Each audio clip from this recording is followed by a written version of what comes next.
জুলাই গণ অভ্যুত্থান স্মৃতি জাদুঘর আনুষ্ঠানিকভাবে উদ্বোধন করলেন প্রধানমন্ত্রী তারেক রহমান। আগামীকাল থেকে জাদুঘর উন্মুক্ত থাকবে সবার জন্য।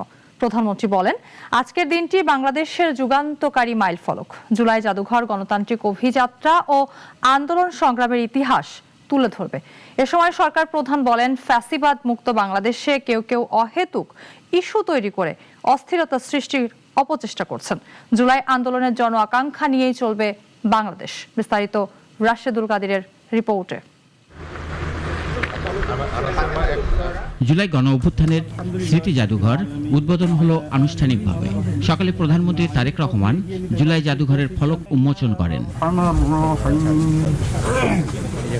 সরকার প্রধানের সঙ্গে ছিলেন তার মেয়ে জাইমা রহমান এবং অন্তর্বর্তী সরকারের সাবেক প্রধান উপদেষ্টা অধ্যাপক মোহাম্মদ ইউনুস। জুলাই জাদুঘরের উদ্বোধনের পর প্রধানমন্ত্রী তারেক রহমান সেখানকার বিভিন্ন স্থান, গ্যালারি ও প্রদর্শনী ঘুরে ঘুরে দেখেন। তিনি জাদুঘরের সংরক্ষিত নিদর্শন, আলোকচিত্র, দলিলপত্র ও স্মারকগুলো পরিদর্শনের মাধ্যমে জুলাই গণ অভ্যুত্থানের ইতিহাস সম্পর্কে অবহিত হন। পরে সেখানে সুধী সমাবেশে যোগ দেন সরকার প্রধান। জুলাই গণ অভ্যুত্থানে আহত ও শহীদ পরিবারের সদস্যরা স্বজনদের রক্তের মূল্যায়নের দাবি জানান। কাউকে কিছু না বলে গ্যান্ডারিয়ার বাসা থেকে বের হয়েছিল আনাস। বের হওয়ার আগে সে একটি চিঠি লিখে গিয়েছিল, মা আমি মিছিলে যাচ্ছি, আমি নিজেকে আর আটকে রাখতে পারলাম না। ও আমার কাছ থেকে বিদায় নিয়ে বিজয় মিছিলে যায়। এটাই যে আমার বাবার জন্য আমাকে দেওয়া শেষ বিদায়, সেটা আমি বুঝতেই পারি নাই। অনুষ্ঠানে ডক্টর মোহাম্মদ ইউনুস বলেন, জুলাই জাদুঘর ইতিহাসের নতুন অধ্যায় সৃষ্টি করেছে। এখন দেশ গঠনের পালা, আর এতে পথ হারিয়ে ফেললে এখানে এসে পথ খুঁজে নিতে হবে।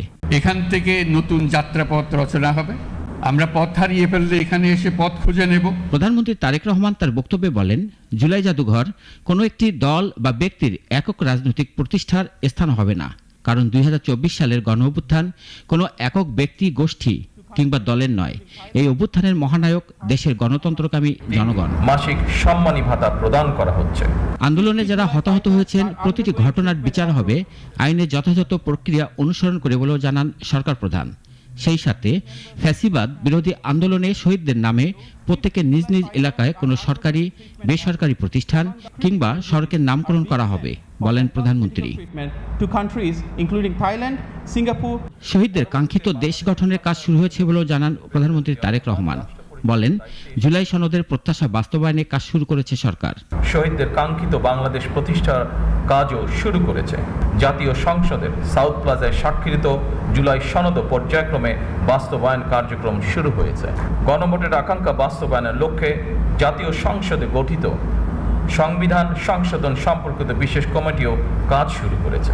প্রধানমন্ত্রী বলেন, অতিরঞ্জিত বয়ান ইতিহাসকে শক্তিশালী না করে দুর্বল করে এবং ভবিষ্যতে বিভেদের কারণ হয়ে দাঁড়ায়। সুতরাং প্রতিটি বিষয়ে সত্যতা নিশ্চিত থাকা প্রয়োজন। ফ্যাসিবাদ মুক্ত বাংলাদেশে কেউ কেউ অহেতুক ইস্যু তৈরি করে দেশে অস্থিরতা সৃষ্টির অপচেষ্টা শুরু করেছে। এসব পরিস্থিতি তৈরি করে তারা নিজেদের অজান্তেই পতিত পরাজিত পলাতক স্বৈরাচারের পুনরুত্থানের পথ সুগম করছে কিনা সেটি মনে হয় ভেবে দেখা প্রয়োজন আমাদের। আগামীর বাংলাদেশ আর কখনোই তাবেদারি রাষ্ট্রে পরিণত হবে না, এমন প্রত্যাশা ব্যক্ত করেন তারেক রহমান।